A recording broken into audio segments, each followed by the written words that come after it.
Assalamualaikum warahmatullahi wabarakatuh. Saya Dina Setianingsi dengan NIM 230153008. Di sini saya akan mempresentasikan tentang perancangan data warehouse pada data pemilih Pilkada Jawa Tengah tahun 2024 di Kota Magelang. Yang pertama adalah latar belakang. Di sini di latar belakangi adalah sekumpulan data resmi yang mencatat seluruh warga yang memiliki hak pilih dalam pemilihan kepala daerah pilkada, yang meliputi pemilihan gubernur atau wakil gubernur, bupati atau wakil bupati, serta wali kota atau wakil wali kota di 35 kabupaten atau kota di Jawa Tengah. Terus selanjutnya ada deskripsi data pemilih Pilkada Jateng 2024 secara umum sebagai berikut. Ada nama pemilih, nama lengkap sesuai KTP, NIK, nomor induk kependudukan, jenis kelamin, laki-laki atau perempuan, usia atau tanggal lahir, alamat domisili, kabupaten, kota, kecamatan, kelurahan, RT atau RW, TPS, status pemilih, aktif, TMS, ganda, disabilitas, dan lain-lain.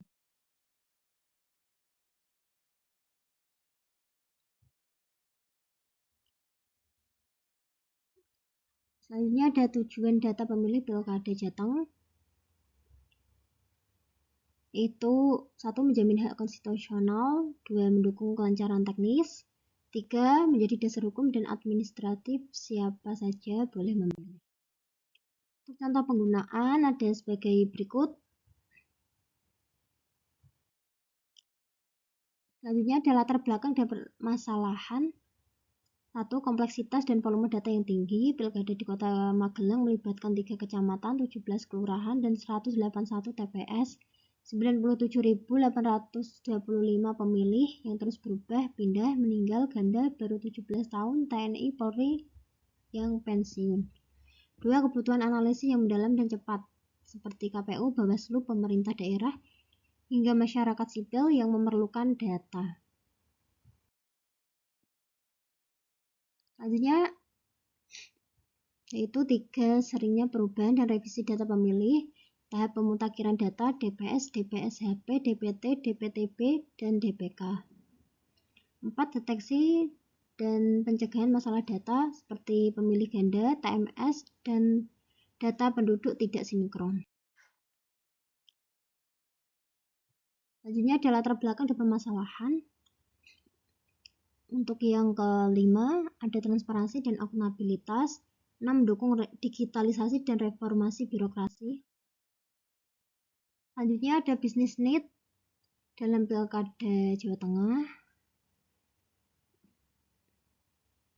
yaitu 1. Untuk perencanaan pemilu yang akurat, 2. Monitoring dan validasi daftar pemilih, 3. Pelaporan cepat dan akurat ke publik dan stakeholder, 4. Analisis geospasial untuk distribusi pemilih, 5. Audit dan transparansi.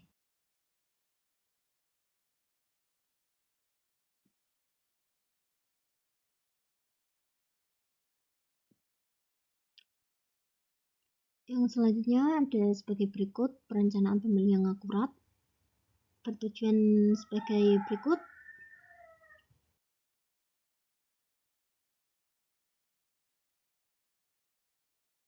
Selanjutnya ada analisa dan perancangan data warehouse mengenai tabel-tabel dimensi dan fact table, star skema, dan reporting yang diusulkan. Atau pendekatannya ada fakta dan dimensi, yaitu fakta mutarli, ID fakta, ID pemilih, ID waktu, ID wilayah, dan status pemilih. Untuk dimensinya ada dimensi pemilih, ID unik, usia, gender, disabilitas, status kependudukan. Yang kedua ada dimensi wilayah, kecamatan, desa, atau kelurahan. Ketiga, dimensi status, aktif, tidak aktif, ganda, meninggal, dan TMS. Selanjutnya ada pendekatan analitik, yaitu 1. Deskriptif analitik, dan yang kedua geospasial analisis.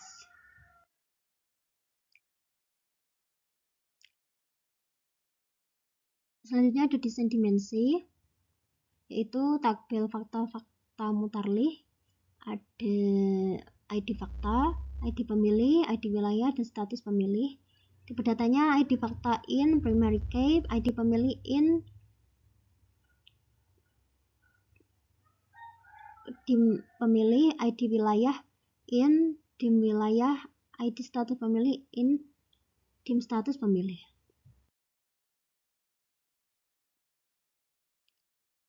Dimensi-dimensi pendukungnya ada dimensi pemilih, dimensi status pemilih, dan dimensi wilayah ada sebagai berikut. Untuk dimensi pemilih, ID pemilih, jenis kelamin, usia, alamat, dan status disabilitas. Dimensi pemilih in primary key, jenis kelamin char, L atau P, usia in, alamat varchar sesuai KTP, status disabilitas fisik, mental, atau tidak. Dimensi status pemilih ada ID status pemilih in primary key, status pemilih varchar, aktif, TMS ganda atau meninggal, alasan TMS varchar, meninggal, tidak berdomisili. Untuk dimensi wilayah ada ID wilayah in primary key, kecamatan varchar, kecamatan, kelurahan, varchar, desa atau kelurahan. Untuk relasi skema bintang ada sebagai berikut: dimensi pemilih, fakta mutarli, dimensi wilayah, dan dimensi status pemilih. Untuk fakta mutarli ada ID fakta, ID pemilih, ID wilayah, dan ID status pemilih. Untuk dimensi pemilih ada ID pemilih, jenis kelamin, usia, alamat, dan status disabilitas. Untuk dimensi wilayah ada ID wilayah, kecamatan, desa, atau kelurahan. Dimensi status pemilih ada ID status pemilih, dan alasan TMS. Untuk selanjutnya ada physical data, yaitu ada dimensi wilayah, dimensi pemilih, dan status pemilih. Untuk yang pertama ada dimensi wilayah, itu ada ID wilayah, kecamatan, kelurahan, jumlah penduduk, laki-laki dan perempuan. Di Magelang sendiri terbagi menjadi 3 kecamatan dan beberapa kelurahan sebagai berikut.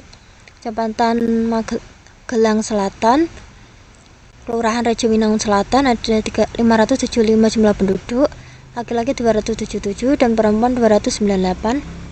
Magelang Selatan Magersari 486 jumlah penduduk, 273 laki-laki, 249 perempuan. Magelang Selatan Jurang Ombo Utara 518 penduduk, 253 laki-laki, 205 perempuan. Jurang Ombo Selatan 513 penduduk, 251 laki-laki, 262 perempuan. Tidar Utara 357 penduduk, 182 laki-laki, 175 perempuan. Tidar Selatan 436 penduduk, 224 laki-laki dan 212 perempuan. Untuk Magelang Utara, Kelurahan Wates 552 jumlah penduduk, 208 laki-laki, 284 perempuan.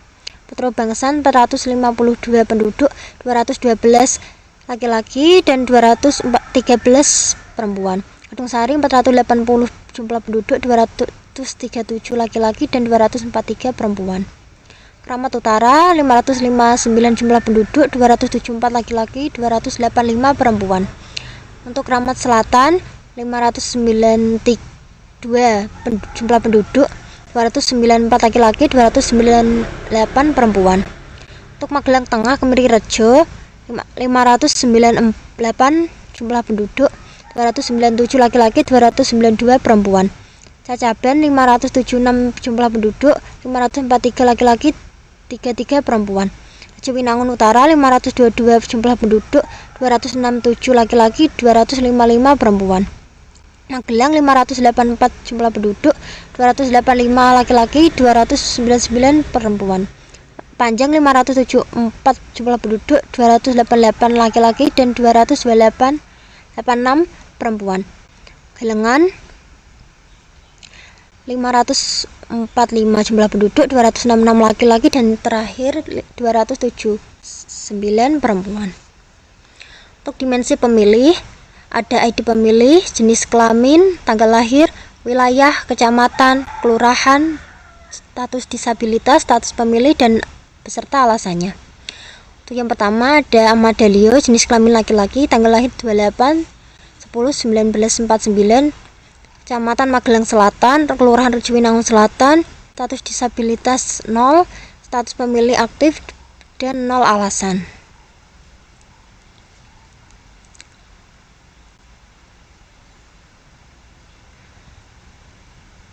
Untuk yang contoh selanjutnya ada Slamet Purwono, jenis kelamin laki-laki, tanggal lahir 28 bulan 11 1955, Magelang Selatan, Kelurahan Rejowinangun Selatan, 0 disabilitas, status pemilih tidak aktif dengan alasan meninggal.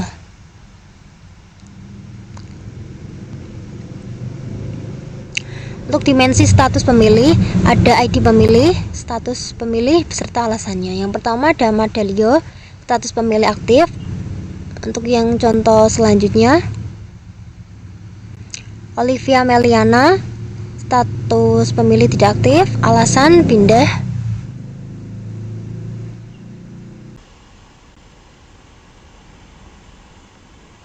Dan yang terakhir ada implementasi atau dashboard analisis di Tableau sebagai berikut. Ada Kecamatan Magelang Tengah, Magelang Panjang, Rejowinangun Utara dengan jumlah penduduk 357.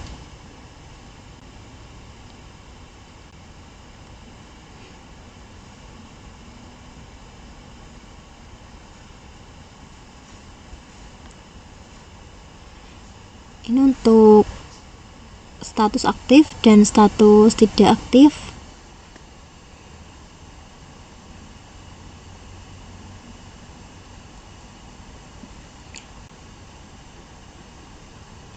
Ini untuk status pemilih ada Kecamatan Magelang Tengah, Kelurahan Magelang Panjang, Rejowinangun Utara. Magelang Utara ada Kedung Sari, Keramat Selatan, Keramat Utara, Potro Bangsan, dan Wates.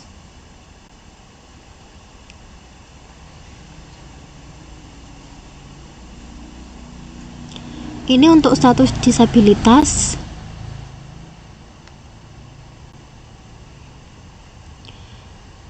Dan selanjutnya ada jumlah penduduk. Ini adalah rasio laki-laki dan rasio perempuan. Untuk kelurahannya ada Cacaban, Gelangan, Jurang Ombo Selatan, Jurang Ombo Utara, Kedung Sari, Kemiri Rejo, Keramat Selatan, dan Keramat Utara. Untuk selanjutnya ada status pemilih Kecamatan Magelang Tengah dan sebagai berikut.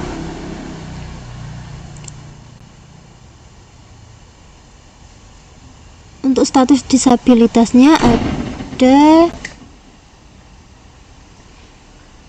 Kelurahan Magersari dengan disabilitas 3 yang ditunjukkan pada diagram disabilitas seperti tersebut.